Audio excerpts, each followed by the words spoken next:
മലപ്പുറം തിരൂരിൽ ക്വാറി ഉടമയെ ജയിലിൽ അടയ്ക്കുമെന്ന് ഭീഷണിപ്പെടുത്തി പോലീസുകാർ തട്ടിയെടുത്തത് 18 ലക്ഷം രൂപ. പണം തട്ടിയ പോലീസ് ഉദ്യോഗസ്ഥർക്കെതിരെ കേസെടുത്തു. വളാഞ്ചേരി പോലീസ് സ്റ്റേഷനിലെ SHO സുനിൽ ദാസ്, SI ബിന്ദുലാൽ എന്നിവർക്കെതിരെയാണ് തിരൂർ ഡിവൈഎസ്പി കേസെടുത്തത്. നടപടി ക്വാറി ഉടമയുടെ പരാതിയിലാണ്. സമീർ ബിൻ കരീം വിവരങ്ങളുമായി. സമീർ, പോലീസുകാർക്കെതിരെ കഴിഞ്ഞ ദിവസങ്ങളിലൊക്കെയായി പലതരത്തിലുള്ള ആക്ഷേപങ്ങൾ ഉയർന്നു വരുമ്പോൾ ഈ ക്വാറി ഉടമയുടെ പരാതി എന്താണ്? ഈ അനൂജ, കഴിഞ്ഞ മാർച്ച് 30 വളാഞ്ചേരി പോലീസ് ഈ സ്ഫോടക വസ്തുക്കളുമായി ഒരു 3 അംഗ സംഘത്തെ അറസ്റ്റ് ചെയ്തിരുന്നു. ക്വാറിയിൽ ഉപയോഗിക്കുന്ന സ്ഫോടക വസ്തുക്കളായിരുന്നു പിടികൂടിയത്. ഇതിന് പിന്നാലെ വളാഞ്ചേരി CI ഈ ക്വാറി ഉടമയുമായി ബന്ധപ്പെട്ട് ഈ കേസിൽ താങ്കളെയും പ്രതി ചേർക്കും, അല്ലെങ്കിൽ പണം വേണമെന്ന് ആവശ്യപ്പെടുകയായിരുന്നു.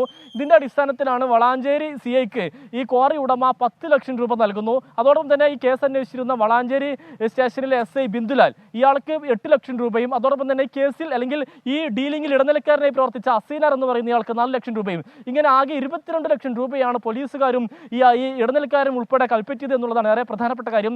ഇതിന് പിന്നാലെ ഈ ക്വാറി ഉടമ ജില്ലാ പോലീസ് മേധാവിയെ പരാതിയുമായി സമീപിക്കുകയായിരുന്നു. അങ്ങനെ ജില്ലാ പോലീസ് മേധാവിയുടെ നിർദ്ദേശപ്രകാരം തിരൂർ DYSP ഷംസാണ് കേസ് അന്വേഷിക്കുകയും വളാഞ്ചേരി സ്റ്റേഷനിലെത്തുകയും ഇതുമായി ബന്ധപ്പെട്ട് കേസെടുക്കുന്ന ഒരു സാഹചര്യം ഉണ്ടായത്.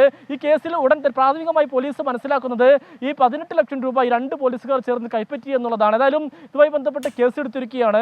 അടുത്ത ഘട്ടത്തിൽ തന്നെ ഉടൻ തന്നെ ഈ 2 പോലീസുകാരെയും അറസ്റ്റ് ചെയ്യാനുള്ള നടപടിയിലേക്ക് അടക്കുമെന്നുള്ളതാണ് ജില്ലാ പോലീസ് മേധാവി അടക്കമുള്ള നമുക്ക് ലഭ്യമായിരിക്കുന്ന വിവരം. ഏതായാലും ഈ ജീവനും സ്വത്തിനും സംരക്ഷണമാകേണ്ട പോലീസാണ് ഇത്തരത്തിൽ ഭീഷണിപ്പെടുത്തി പണം കൈക്കൂലി കൈപ്പറ്റുന്നത് എന്നുള്ളതാണ് ഏറെ പ്രധാനപ്പെട്ട കാര്യം. കഴിഞ്ഞ ദിവസമാണ് ഈ പൊന്നാനി പോലീസ് സ്റ്റേഷനിൽ ആളുമാറി അറസ്റ്റ് ചെയ്തൊരു സംഭവം ഉണ്ടാകുന്നത്.